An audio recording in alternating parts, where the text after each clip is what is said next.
What can you learn from somebody who's bought 21 businesses? Hi, I'm Jaryd Krause. I'm the host of the Buying Online Businesses podcast, and today I'm speaking with Dirk Sahlmer, who was a mechanical engineer. Now he's turned SaaS deal hunter and acquirer, or serial acquirer, I should say. And he shares his insights on SaaS, M&A mergers and acquisitions, starting, scaling existing software businesses. Now, in this podcast episode, Dirk and I dive into how he moved from mechanical engineer into the tech space and the SaaS space, and then how he moved from that to mergers and acquisitions and acquiring small businesses for the small startup that he was in. And we talk about his story of how they went and acquired one business over each year, and then it moved into a couple of businesses, and it moved into 5 businesses and acquiring 6 businesses per year. We talk about how to raise funds for existing business owners and or for people that are looking to acquire their first business. We also chat about just how to merge, or what you can do if you want to acquire businesses and merge them together, and why maybe it's not always the best route to take to merge businesses into your previous business that you acquire. Kind of a discussion around how to build out a conglomerate of businesses under one company or build a holdco. And then we talk about growth as well, and retention, and so many awesome things about software businesses and acquiring businesses. Now, before we dive into this podcast episode, we do talk about buying online businesses, and that's what I do, right?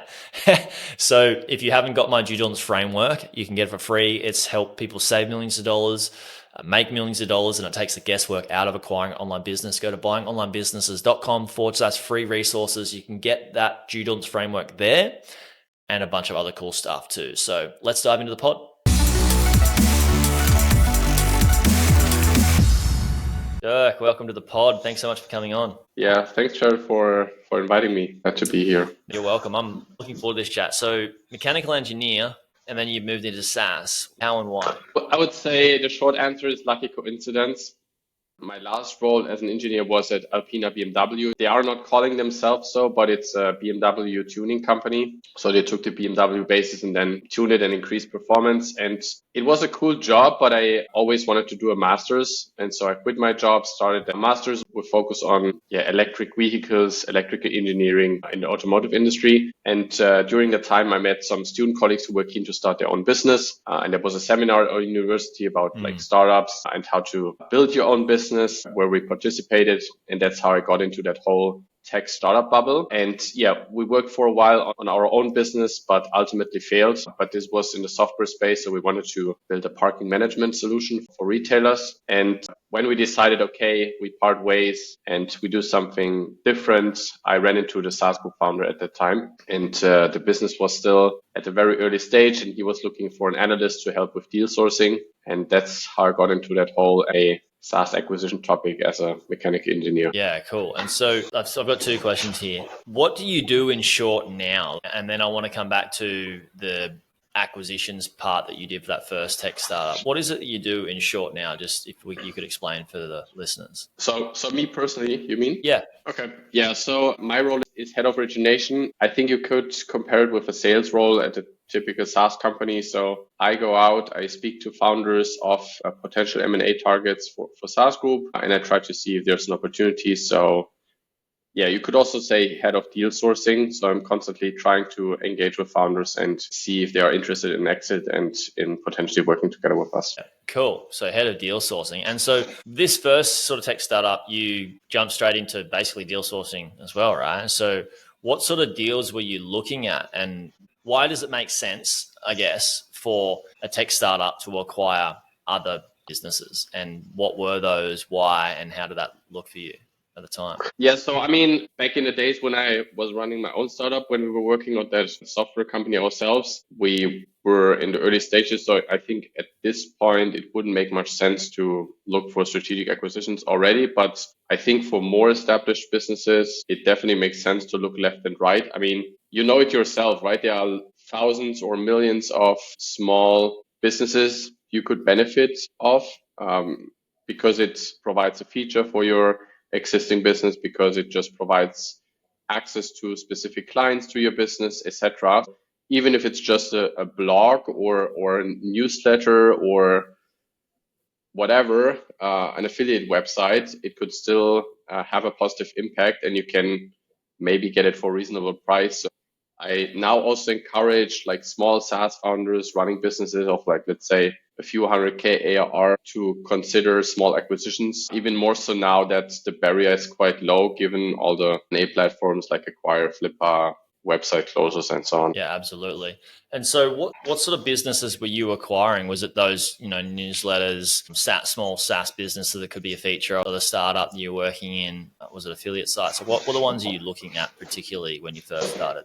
And did you raise funds for those? No, I joined SaaS Group, I think now it's almost 5 years ago. And the goal was really to focus on small, bootstrapped, which also means capital efficient SaaS company in the range of, let's say, 5K to 1.5 million ARR, because the founders are all tech entrepreneurs themselves and they sold their previous businesses. So in the beginning, it was purely self-financed from their pocket money. In the meantime, we also have existing credit facilities for larger deals and also a larger volume of deals. But this was the beginning. Very small businesses where you could say, okay, they have product market fit, but they are struggling to get to the next level. And also from a founder profile, very often it was like an indie hacker type of person. So they were not even interested in making this a big organization, a big business. So it was intentional that they kept it small, very product tech focused. And very often it started out of a hobby project or a side gig because they were trying to solve their own problems somehow. Yeah, right.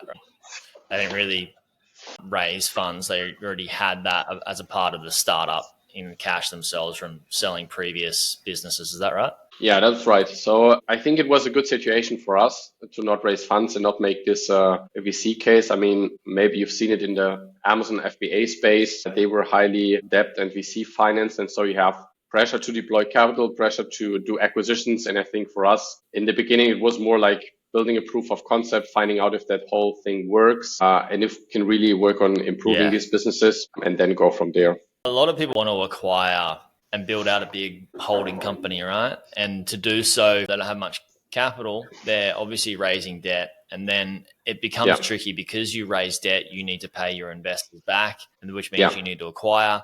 And the ones that you need to acquire, you need to make sure you merge them well into the holdco or the other business, the platform business. And then you also need to make sure that they grow as well, all in unison. And then you have your operation expenses and putting different people in different departments for the holding company or each individual business. And there's so much pressure on that. I'm a big advocate for acquiring one primary platform business with cash if you can. And then from that, growing slower by building that business out, having that one single sole focus, and then acquiring one business and merge it in. And then eventually, once you have the facilities in terms of the team, the system, and everybody involved in that, maybe one or two businesses that has the capacity to scale, and I think it's a good idea to raise finance and then acquire something when there's less pressure on it working. Like you said, through the Amazon aggregator time, through COVID, when money was abundant, that's where it just blew up in people's faces because they had to deploy these capital, like you said. And then there was all this pressure on it all working. And it seemed like they bought so many businesses that they couldn't handle how much was going on with the type of team that they had, right? It just seemed like they was buying these businesses for crazy multiples that they didn't have the right people already there to take on board these businesses. Have you seen some of that sort of play out in what you've done at all, or is this just stuff that you've seen from afar with where you're at? Yeah, no, I would confirm what you're saying. I mean, you know it firsthand, so I don't need to tell you, but many people I talk to, they say, oh yeah, that sounds smart. Maybe I could also build a small SaaS group by just acquiring lots of small businesses and run them in parallel. I mean, you know the game, right? But it's not that easy. You have to be very picky, especially if you're starting with smaller businesses. You can't really make sure that there's a good product market fit just because it generates, let's say, 1K, 2K revenue a month or so. And it's really hard to scale it because like, even if you just hire a freelancer or someone to help you, then this is already like a loss-making business. So you have to make sure you can run it yourself and you are really confident that you can make something out of it, because just buying and hoping that nothing breaks probably won't work. Even now, I mean, we also learned kind of a lesson. So As I said, the acquisitions we did in the beginning were rather on the smaller side. Now we moved a bit higher in terms of the ARR range we prefer. The smaller businesses are causing the most issues. Absolutely. Yeah. And we have an organization that's supporting the operations, but we give high responsibility to the respective company we acquired and not try to like centralize it, because I think that also wouldn't. Yeah, just for the listeners, I think what you mean is when you acquire a business and then you just plug your team straight into the business, you can lose out a lot of what's already working in that business and not work with the previous owner and their team to make sure that we don't wreck anything that is magic that's happening that is not detectable by the eye or the data, right? Is that what you mean? Yeah. And also now we are leaning more towards companies and businesses and operations that just work. Like, of course, we have in-house experts in certain areas like marketing, product, and so on. But if we're now looking at businesses, we wouldn't favor a business where something is broken and we think we can fix it, but rather focus on businesses that have been growing sustainably over the last couple of years, where we are confident that they can sustain that growth over the next couple of years with our support, but not something where it's like a turnaround case or where we think we are much smarter than the founder or the management team to fix this. Right.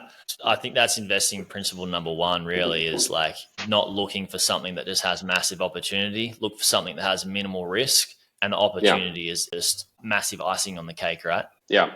And also, I mean, like you probably got started. If you start with a small business, then it's even more important to not think you are smarter than others. I think, okay, they've never done marketing, so I just start investing in marketing, and all of a sudden the business is going to skyrocket. This is usually not how it works. Yeah. And I'd just like to explain why as well, right? So say you've got a business say it's an e-commerce business, just to be simple, and it's selling products on Amazon. And then somebody comes in and says, look, they're spending a bunch of money on Amazon with Amazon PPC. There's a massive opportunity to start running Google ads, and they're not doing it. And so what happens is when you add another channel in like that, it's like adding another startup to the business, because you need to spend money in ad spend to get data to then work out who your target acquisition client is on Google, and then what words they like in terms of copy and what products sell best. And so it's like another whole startup. You're starting completely from scratch without any guarantee of return. So it's a big risk, right? It's worth it if you can see other people are doing it well and all that sort of stuff, but don't invest for that alone, because if you're just trying to acquire opportunity really isn't there until it already exists, right? It's already been done. Yeah. And what would you say from your own experience, mainly focusing also on smaller businesses? What's your checklist where you say, okay, if this is the status quo, then it represents a good opportunity for me? Well, it depends on the client, right? And we got to build out acquisition criteria, and depends on what skills they do have or don't have. And then what sort of team they want to manage or no team. And then it becomes, all right, let's look at this. Let's look at that type of business and go and find that. And it's very different for each investor and what they want. It's a difficult one to answer. I do tell people to start with if they're starting out from scratch and they don't have much online business experience, I try to tell them to go for different, like a media business that doesn't have too much involved with, SaaS. Normally the entry to get into a SaaS business, I wouldn't recommend people spending any less than $200K on a SaaS business for their first business, because typically there'll be ads involved. Typically tech, if it's under that price range, typically the tech needs a lot of work. They probably don't have a very good customer base yet. The retention probably sucks. And there's a lot of things, like you're not just doing SEO, but you're doing marketing, and then you're working on retention, all that sort of stuff. So there's a lot of moving parts. And then you could go to e-com, but I would only suggest e-com for people that are willing to scale fast, but also deal with many things in terms of pressure and stress, because ads, I mean, you can scale really fast, but you've also got the risk of other people in the market as well. Whereas media businesses, typically they're a lot easier to run. Content websites, not so much now due to what's happened with Google previously from a year from now. But media businesses like YouTube channels, Instagram accounts, and those that run on their own and make good revenue. Yeah, newsletter businesses are amazing businesses to own. I think it's a great beginner business. So I wanted to ask you, you went from just acquiring businesses with cash and now you've got some runs on the board. You've got a business that can sustain acquiring businesses with team and get some scalability out of that. Yeah. Do you raise funds for these SaaS businesses, and how do you raise funds? What does that look like? Yeah, so we basically went from, like, let's say, self-financed acquisition machine, but on a much smaller scale, to now a well-oiled M&A machine that can also handle larger volumes and larger deal sizes. We signed a credit line with a German foundation that has a debt facility, I think 2 years ago. So we got a pretty decent credit line where we're paying a provision fee, but then also when we're drawing from it, of course, some interest rates on it. And that allowed us to really scale in the last 2 to 3 years. So when I joined, there were only 3 small businesses. I think together they were making around 1.5 million AR. Now we are at 21. So we added quite a few in the meantime. And yeah, we might need to go for a debt fundraise next year again. I think for this year, we are still good. Yeah, cool. I'd just like to explain that to listeners as well that want to acquire businesses with finance. Typically, when you're buying your first business, there's not really the most amount of finance options available. For Americans, you got the Small Business Administration loan. In Australia and the rest of the world, like Bupos were offering some financing options. And these are options for people that are first-time investors, but the terms are quite big. Like in terms of the interest rates were quite high, and they didn't do so well for a portion of time, so they shut that down. I think they're coming back with that. But once somebody starts, or once somebody buys something small, like we said, like why not start with something with cash smaller? And once you build that up, then you can sort of present that business to different like lenders and banks and show like, we're producing this income with this asset. Can we use that a little bit as collateral and prove that we know what we're doing? Can we raise a bit of funds to acquire another business to merge into it, right? I know that Stripe does this. Lots of companies, the company that we're looking at purchasing now they've used Stripe to pull cash out of the business and acquire another business, and then also acquire property as well. And there's a lot of merchants that will do it as well. Is that how you've gone, is sort of used merchants, or did you just go to a bank and do it that way? Yeah, I think like last time we did it, we just ran the process ourselves, and we got some recommendations from our network. I recently also talked to someone from Bupos just 2 weeks ago. I think they are drawing back from that segment and focusing on other areas now. So I don't know if you can still rely on them. And I also know from experience that you will have a hard time explaining your bank what an online business is and how it can generate money and that it's potentially recurring, etc. So it's better to not tell them a story, but actually show them numbers. So if you spend some of your own money on it and you were able to grow it and it produces some cash, then go to your bank, show your numbers, and then try to explain it. I think then, you have a better chance of getting something at all and at a decent rate. I totally agree with you. When people are going to go to a bank or a lender to buy a business, and it's an online business, just say it's a business. Because then you know that you don't have to tell them it's an online business. It's up to them to do their due diligence, which they totally should, in terms of like collateral and stuff like that. And maybe just one comment on the financing part. So now, 21 companies. We also have a decent amount of cash flow we could potentially use for acquisitions. But of course, if you're just getting started, it may be harder for you. What I would also suggest is to try to get some seller financing. So I always tell sellers to not accept a high proportion of seller financing because it's a high risk for you to sell your business for cheap if something happens. I think like 20-30%. Of course, it's a negotiation part, but I think that's totally doable, and you can save some money in the upfront cash part and then just pay it over time to the seller. And if it's a good business, the seller's going to do it, right? And that helps. It really gives you so much confirmation if a seller's willing to do seller financing and longer. And the better terms for you, the better the business typically is, and the seller knows that. So it's really good confirmation of the acquisition for sure.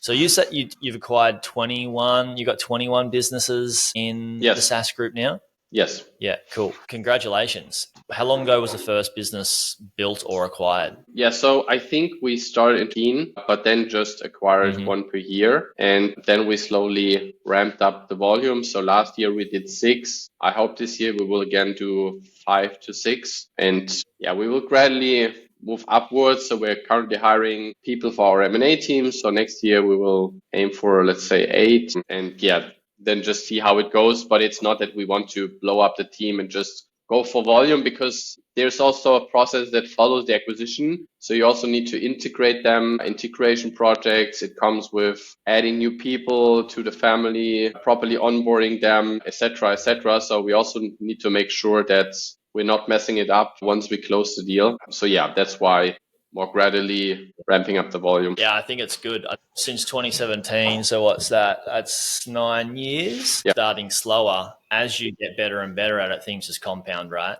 I think it's more about time in the space than timing the right purchase. It's just the compounding effect is insane. And maybe who knows what it looks like in 2 years' time. Maybe it's like, let's not do 5 or 6. Maybe you have a different criteria for the size of acquisitions, and you just simplify it a bit and do 2 at that have an ARR of 4 mil each or something like that, 5 mil each. Yeah, can change over time, and I think that way you can decrease the workload but move faster with different types of acquisitions. Yeah, agreed. I mean, when I started 5 years ago, we haven't had an M&A team, so I was responsible for deal sourcing. The founders, they were discussing the valuation, etc., but they are tech entrepreneurs. They are also not M&A professionals. And we were still able to close deals, but now the whole organization became much more professional. So we added professional M&A people that have previous PE experience or come from other software aggregators like Constellation Software. And also we've built an in-house team, so-called central team with different functions. We have an in-house finance team, in-house HR, and some other teams, and they are supporting that whole portfolio on a brand level, but also us in the due diligence, for example. So I think this is required to do a larger volume of transactions, because otherwise we could simply not handle it. Yeah, bringing it in-house as well is a lot cheaper too, right? Yes. And you have more control. What does the deal flow look like in terms of sourcing? Like, you used to source. Do you still source sometimes? Because I dare say you probably got a network. And what does it look like in terms of sourcing deals? Yeah, the good thing is my work has improved in a sense that when I started, we had no real brand exposure. Nobody knew what we are doing. And we had to do a lot of education, tell people what we have in mind, what we've planned, why we are doing this, why we think we can help them, founders and their companies, get to the next level. So it was a lot of storytelling, education, and also connect with a lot of brokers to send us stuff. And in the meantime, because I talked to many founders, brokers, investors, stakeholders, I think more people know now what we're doing, how we're doing it, what our value prop is, and therefore we're getting an increasing amount of inbound deal flow. Yeah, so I would say numbers wise, it was like 95% active sourcing, approaching founders, approaching brokers, and now it's around, let's say, 60-40 or 50-50, so 50% inbound and 50% proprietary deal flow, where we are actively approaching founders. I love it. Congrats on that. That's really cool. So for people listening that they may own a business and they may want to be raising some funds through Stripe or their merchant or somewhere that the way they know they can, if they want to start building out some deal flow, how did it start for you? Like, what did the outreach look like when you first started? I would say it was, in retrospect, quite embarrassing, because we just send out like spray and pray email campaigns with very generic templates. So, hey, dear founder, we want to acquire your business. We are a group of 3 serial tech entrepreneurs. Yeah, exited our previous businesses, now looking to build a platform of independently run SaaS. And at the time, it was not very competitive, so the response rate was still okay. I booked enough calls to generate enough deal flow, so everything was fine. But now more and more players are popping up. PE players are also aiming for smaller targets, so they're also fishing in our market now. So if I now talk to founders, they basically tell me, hey, I'm getting 5 of these emails every week. The good thing is they still respond to me, right? But I needed to adapt and improve our outreach and also work with some other tactics. I mean, I've started to post a lot of stuff on LinkedIn, which helps build credibility. And a lot of people, I mean, you're getting an email, you check me out on LinkedIn, you see, okay, the guy's legit, and you may respond. And at least out of curiosity, not because you're necessarily interested in an exit, but at least get people on the phone, which is already important. And then it can take months, years until they become more serious about an exit and then get back to me. So I think it's important to get a foot in the door, but then even more important is to build a relationship, build trust over time. Yeah, stay on top of founders' minds. Absolutely. I like to tell people that it's better to not, quality over quantity. And what that means in this is that instead of having a lot of non-quality relationships with a lot of different business owners that may sell at one time, it's better to have really good relationships with a handful of great business owners that know how to build a business and know what their exit figure is, and they know they want to sell. So when they come to you, they're sophisticated, they're ready to go, you're sophisticated, ready to go.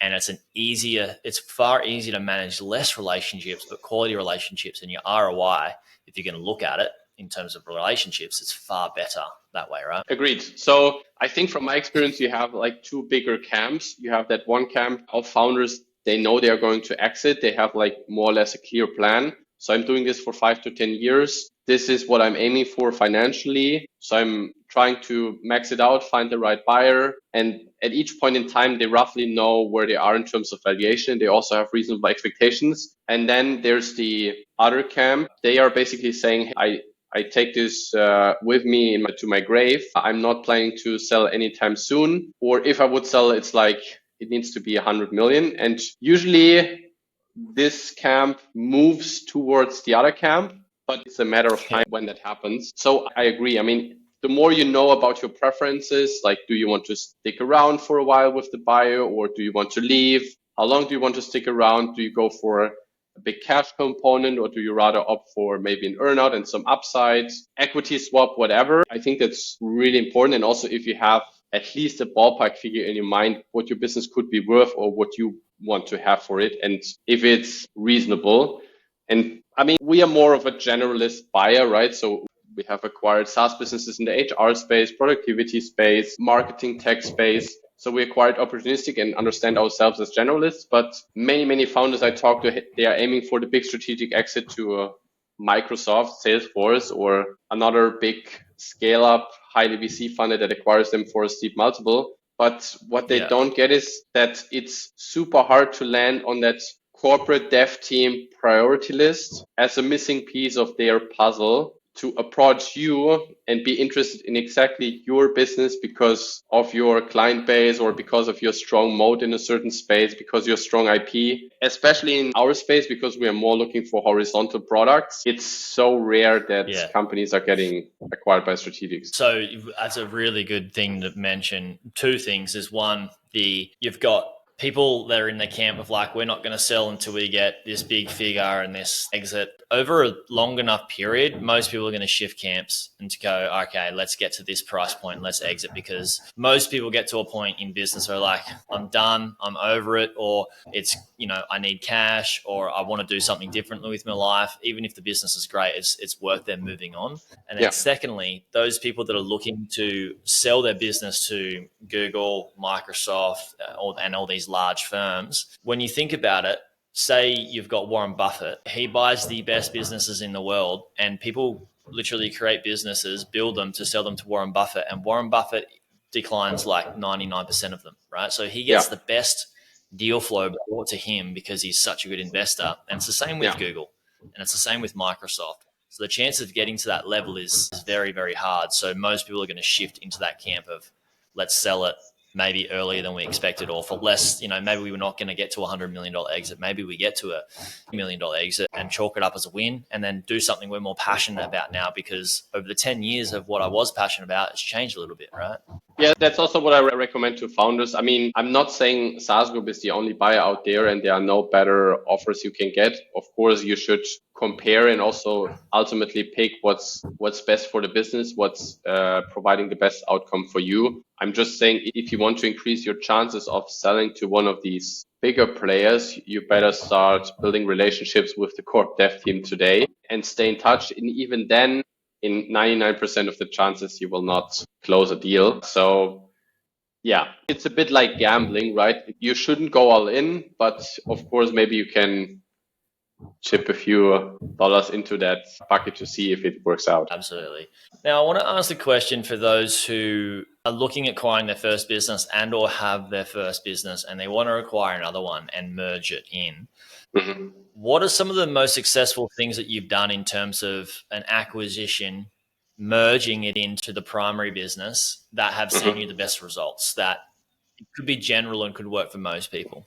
That's a very good question, because we know it's so hard, especially when we're talking about a technical integration of two businesses you acquired. We tend to just keep them independently and run them as an independent business and try to grow them. That doesn't mean that we're not looking for synergies, but we don't price it in, and it's not a must for us when we look at a certain opportunity. So our approach is more to run a SaaS family of independent businesses with their own brand, their own name, their own team, without a technical integration. However, we also started this year to look for potential add-on acquisitions for existing businesses, but then, yeah, we really need to be careful about tech stack and other topics and really analyze, okay, is it really the same ICP, or is it a different geography? Is it a different like ARPU range and all that stuff? So it might look good on paper, or if you look at the two businesses and compare them high level, but if you dig deeper, you may find out, okay, there's not a lot in common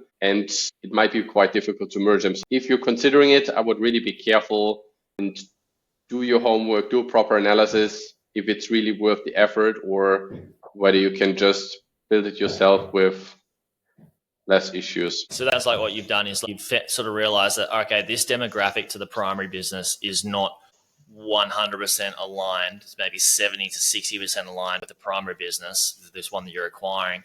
Let's just run alongside this other business, and there can be some synergies that evolve over time. Is that what you work Yes. out? So And to give you a few concrete examples, we acquired a scraping business, which offers a scraping API. It's called Scrape API. And for example, our SEO tools in the portfolio, they require a lot of web scraping. So they are using Scrape API now under the hood and replaced other technical solutions they used before, because now it's much cheaper, of course, to use our own stuff. So that's what we are evaluating constantly, whether we can dogfooding kind of our own solutions to other brands. But it's not that we're acquiring, for example, two SEO businesses and we're evaluating, okay, do we use this as a feature for the other one, or we just merge them and keep one of the brands? That's not what we're usually doing. We might experiment with some upselling, cross-selling opportunities in the future. But yeah, as I said, it always looks good on paper. In practice, it's much harder to reach out to your existing client base and say, hey, there's this other tool, maybe worth trying out. That's why we leave it for now. Absolutely, I agree.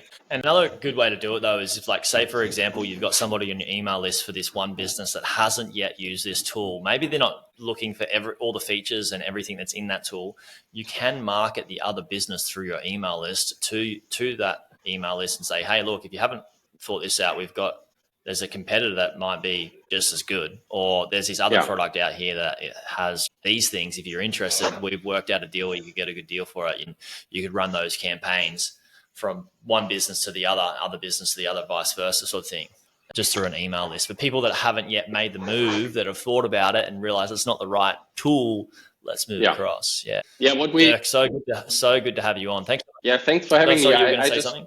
Yeah, I just wanted to give you another example. We acquired a time tracking software quite recently, so 2-3 months back, and we were exploring the whole space. So they are very active in the DACH space, and we were just approaching other time tracking solutions in the DACH space to find out, hey, is there an opportunity? And it can be a good opportunity if there's, for example, a distressed business and they are looking for a fire sale, and you can maybe just acquire their client list for cheap. So you save yourself some acquisition costs and you just let them reach out to their client, say, hey, we're sunsetting the product, but you can now switch to the other one and get an annual discount or something. but you have to actively source them. I mean, they are usually not coming to you, but this can also be like a good way to quickly integrate or acquire clients without much technical integration headache. Absolutely. I like that. That's awesome. Thank you so much for coming on, Dirk. Is there anything that you would share with people? Like, you've been in the M&A space now and acquiring finance, acquiring businesses. Is there anything you would leave for somebody listening that is looking at buying their first business or building out a conglomerate or a holdco? Yeah, so make sure you build enough confidence that you really want to spend that money and make that transaction, and make sure the business is not distressed if it's your first one and it's working, it's not broken. So you don't need to fix things, but rather build on top of a good looking business. And just get informed, get advisors like you on board if you're not an expert in the field, to not mess things up, and hopefully do more acquisitions after that first one. Yeah, I love it. Wise words, and very linear too. Dirk, again, thank you so much for coming on. Where can we send people to reach out to you if they wish, or check out what you're up to? So feel free to check out my LinkedIn profile. I'm posting a lot of content about M&A topics, also SaaS KPIs, benchmarks, and so on. And if you want to talk M&A, if I can help you to acquire your first business, or if you want to sell yours, then feel free to reach out via email at dirk@saas.group. And would love to talk. Awesome. Thanks again, Dirk. Everybody that's listening, thank you for Jaryd. listening, and I'll speak to you on the next one. Thank you for having me.